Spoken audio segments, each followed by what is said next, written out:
In the heart of the city stood a quaint toy store, a sanctuary where joy was measured in smiles and laughter.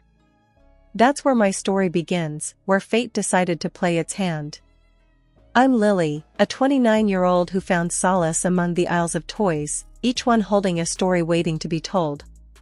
It was a regular day, the store buzzing with the usual chatter, when he walked in, Jake, the man who unknowingly was about to turn my world upside down. He wandered through the aisles with a look of determination, his eyes scanning the shelves for the perfect gifts. "Excuse me," he said, approaching me with a gentle smile, "I'm on a mission to find the coolest toys for the children of my friends. Any recommendations?" I smiled, pointing towards the latest action figures. "You can't go wrong with these. Kids love them, and they're our top sellers this month." Jake picked up one of the figures, examining it with an intrigued expression. "Looks like you really know your stuff. Do you enjoy working here?" I laughed, a warm feeling blooming inside. "I do. It's more than just a job. It's like being a part of countless happy childhood memories. But tell me more about you. Is being the cool uncle a full-time job?" His laughter echoed through the store, a sound that felt oddly comforting. "It feels like it sometimes. But seriously, my family is pretty big, parents, 2 younger sisters. One is about to get married and move to another city. It's chaotic, loud, but I wouldn't have it any other way." We continued to chat, our conversation flowing effortlessly. I shared my story, how life had been a solitary journey since my grandmother passed, leaving me her small, cherished house. Jake listened with genuine interest, his eyes never leaving mine. "It sounds like you've had your share of challenges," he said softly. "Your grandmother must have been a remarkable woman to raise someone as strong and kind as you." The store started to quiet down, signaling the end of the day. Our conversation, however, was far from over. "It's not often you meet someone who understands the value of family," I remarked. "Your family sounds wonderful. A bit like the big, happy family I've always imagined."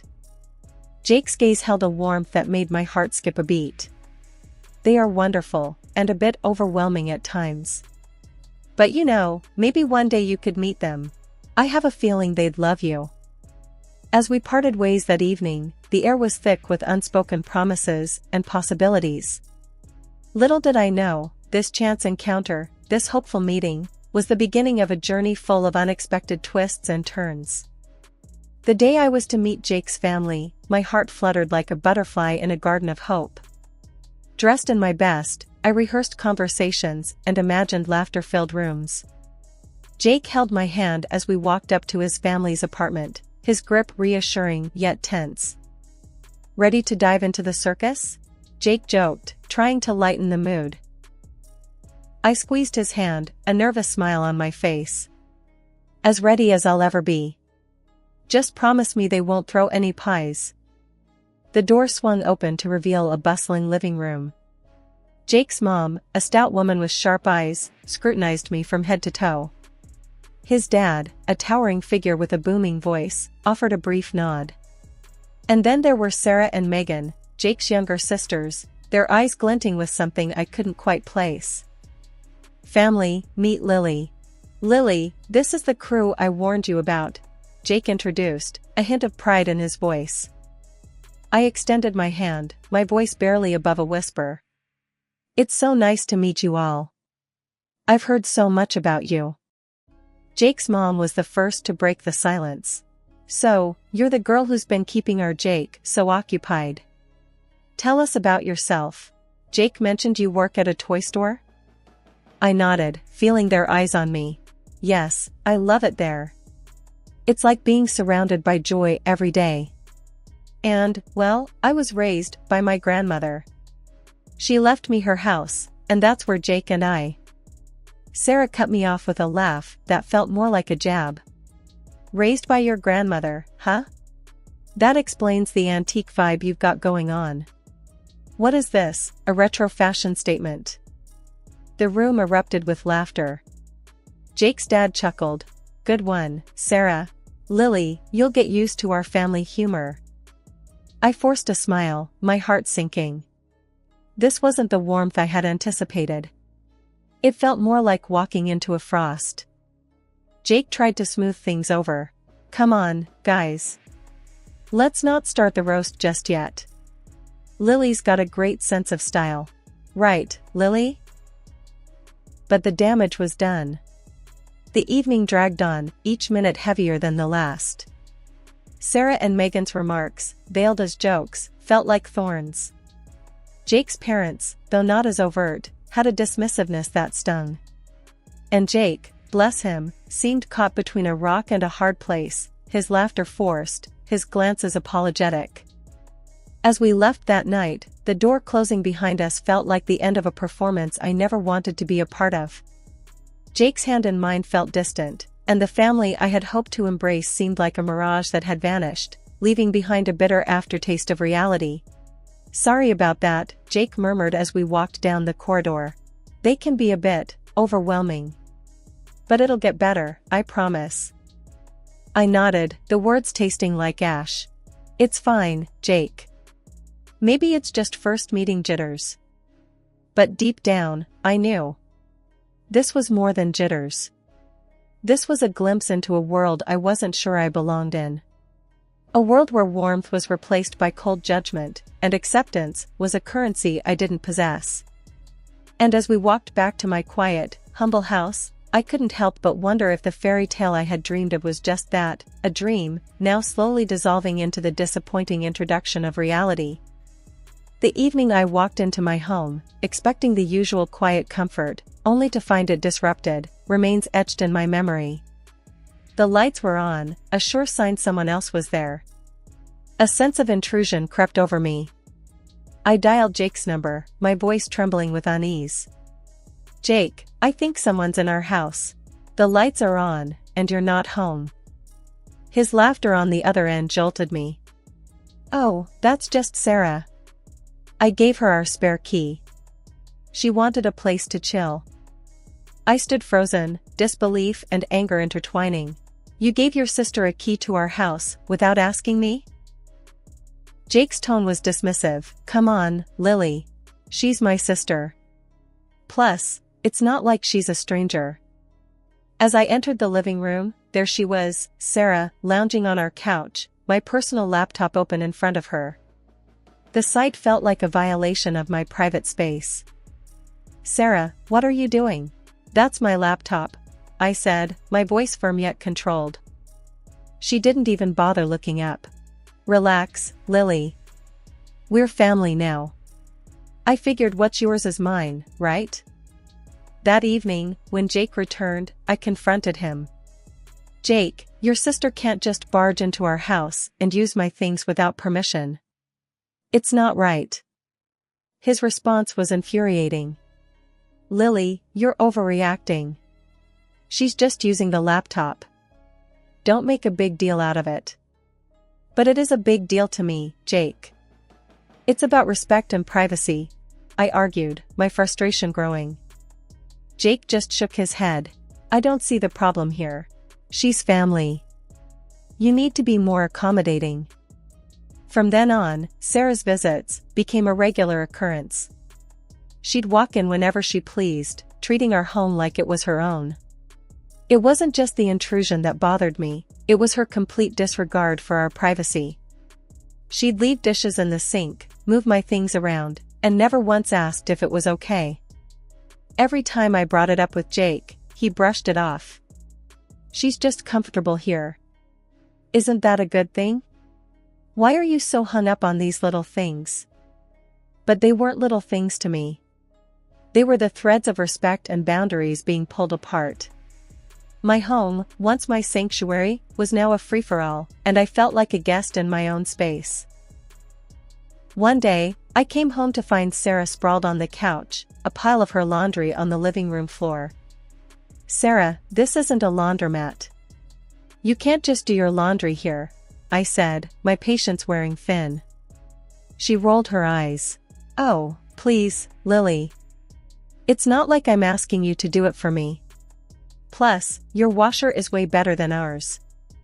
I couldn't believe the audacity. This was more than just familial comfort, it was entitlement. And Jake's inability to see that, to stand up for our space, was driving a wedge between us. Weekends used to be my retreat, a time to unwind and recharge. But that changed when Jake's family decided our home was their new weekend getaway. It started one Saturday morning. I was greeted not by the quiet I cherished, but by the loud chatter and laughter of Jake's family sprawled across my living room. "Morning, Lily. Hope you don't mind, we thought we'd spend the day here. Our place is a bit cramped at the moment," Jake's mom announced cheerily as if they'd done nothing out of the ordinary. I stood there, dumbfounded, my private sanctuary turned into a public domain without my consent. Sure, I wasn't expecting visitors, but make yourselves at home," I managed to say, the words tasting bitter. Jake, who had seemingly forgotten the concept of personal space, chimed in. "Isn't it great, Lily? The more, the merrier, right?" The day dragged on, their presence an overbearing weight. The living room, once my haven of peace, was now a mess of loud conversations, clutter, and the overwhelming scent of food. They acted as if it was their right, their house. As the day turned into evening, Jake's mom called out from the chaos, "Lily, dear, could you whip up something for dinner? You're such a fantastic cook, and we're all famished." The audacity of the request left me reeling. "Actually, I was planning to order in tonight," I replied, trying to mask my frustration. Jake's dad laughed, a booming sound that filled the room. "Why order when we have a chef in the house?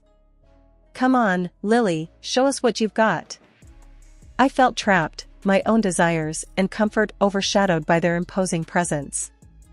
Cooking in my kitchen, I felt like a stranger, an outsider catering to the whims of uninvited guests. Later that evening, I tried to talk to Jake about it. "Jake, this isn't working for me. Your family can't just take over our home every weekend." Jake, ever the family man, just shrugged. "They're just being family, Lily. This is what families do. You're overthinking it." "But it's our home, Jake. Our space. There should be limits, boundaries," I argued, my voice a mix of plea and demand. He didn't get it, or he chose not to. "Lily, they're not doing any harm. We have the space, why not share it?" I went to bed that night with a heavy heart, the sounds of their laughter and chatter a stark reminder of how my sanctuary had been breached. My home, my rules, my peace, all invaded without a second thought. And the man I shared my life with couldn't, or wouldn't, see the lines being crossed.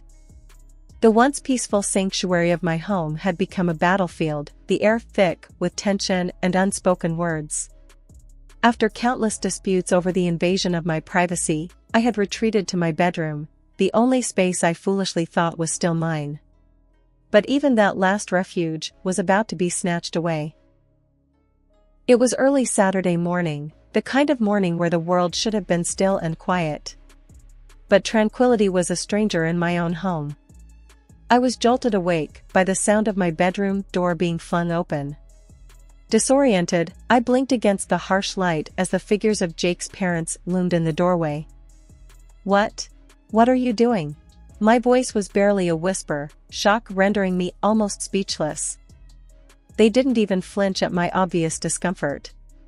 Instead, Jake's mom, with a sweep of her hand that felt like she was claiming territory, announced, "We've decided this will be our room now. It's the nicest in the house, after all." Jake's dad nodded in agreement, his eyes scanning the room, not as a guest, but as someone assessing their property. "Yep, this will do. And don't worry, we left our apartment to Sarah. She needs it more than we do." Their words hit me like a physical blow. This was no ordinary intrusion, this was a full-blown takeover. My room, my private space, was being stripped away right in front of me. Shaken, I scrambled out of bed and found Jake in the kitchen, oblivious or indifferent to the chaos. "Jake, we need to talk. Now. Your parents can't just take over my room like this." Jake sipped his coffee, unfazed. Lily, why are you making such a big deal out of this? They're just trying to be comfortable. Besides, you can stay in the attic, right? His words stung more than I thought possible. The attic? Jake, are you listening to yourself? This is my house, and your family is treating it like a hotel. He shrugged, a gesture that spoke volumes of where his loyalties lay. Well, it's their house too now. You can fix up the attic. It could be a nice project for you. I stood there, disbelief and rage coursing through me. My home, my sanctuary, was being carved up and handed out like slices of pie, and the man I had pledged my life to was holding the knife. As Jake walked away, leaving me to grapple with the reality of the situation, I realized I was alone in this fight. The home I had built, the life I had envisioned, was being dismantled, piece by piece. And the one person who should have been my partner, my ally, was the architect of my despair. But as I stood in the shell of what used to be my refuge, a fierce determination took root. This was my home, my life, and I wasn't about to let it be taken from me. The battle lines were drawn, and I, Lily, was ready to reclaim what was rightfully mine. The night before Jake and his family left for the wedding, the house was thick with tension and unspoken words. They laid down their plans, like a king dictating to his subjects. We're off tomorrow, Lily, for Megan's wedding. You'll have the house to yourself for a week. Should be plenty of time to get your new attic room ready, Jake's mom declared with a smirk. Jake chimed in, a cold look in his eyes. Yeah, Lily. It's only fair. Mom and Dad need the space. It's a small sacrifice, really. Their laughter echoed through the house, a cruel soundtrack to the mockery of my life. The door closed behind them the next morning, the silence they left behind heavy with the weight of their words. But as the sound of their car faded away, a new resolve rose within me. I had always thought a big family was a blessing, but their presence in my life had turned into a curse, one I was determined to break. The first step was clear and unwavering. I marched to the local hardware store, the determination in my steps ringing louder than the jingle of the door as I entered. I need new locks for my house, I declared to the clerk, my voice a mixture of resolve and newfound strength. As I returned home, the new locks in hand, each click and turn of the screws as I installed them felt like a proclamation of my independence, a reclamation of my space. This house, filled with memories of my grandmother and the dreams I had for my own life, was mine and mine alone. With the new locks firmly in place, I turned my attention to the next task.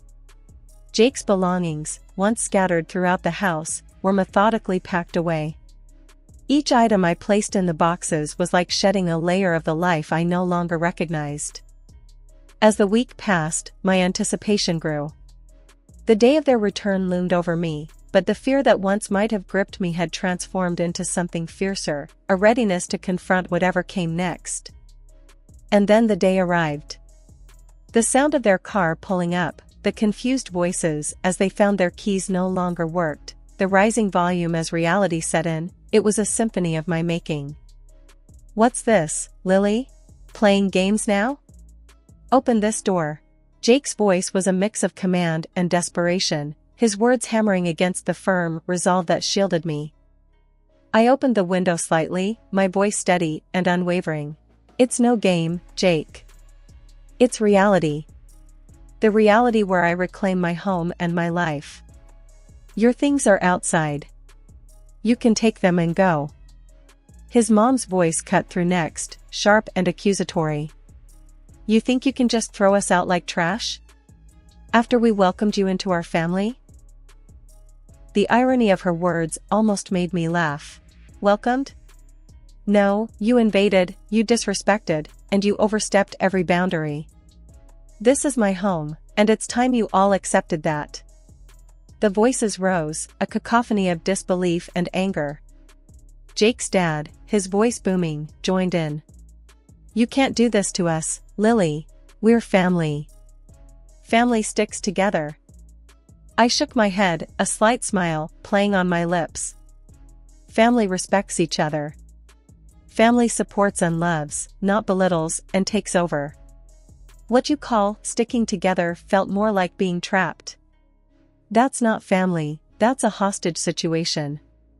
Their pleas turned into threats, their threats into insults. But with each word they hurled at me, my resolve only grew stronger. I had built a fortress, not just of locks and doors, but of self-respect and dignity. As the reality of the situation settled in, Jake's voice, once full of authority, now trembled with a hint of realization. "Lily, please. Let's talk about this. We can sort it out." But the time for talking had passed long ago. "There's nothing left to talk about, Jake. I gave you and your family every chance to be part of my life, my home. But you chose to treat it like a free-for-all.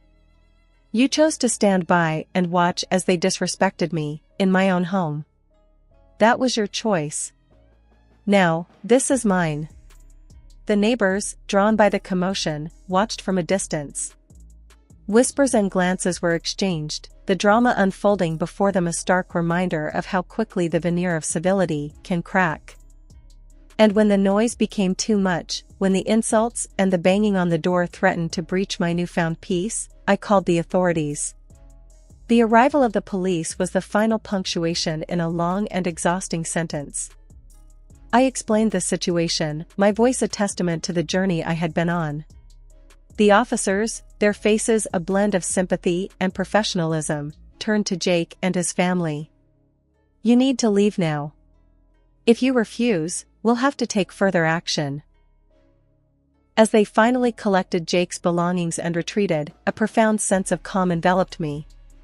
The house, once a battlefield, was now quiet.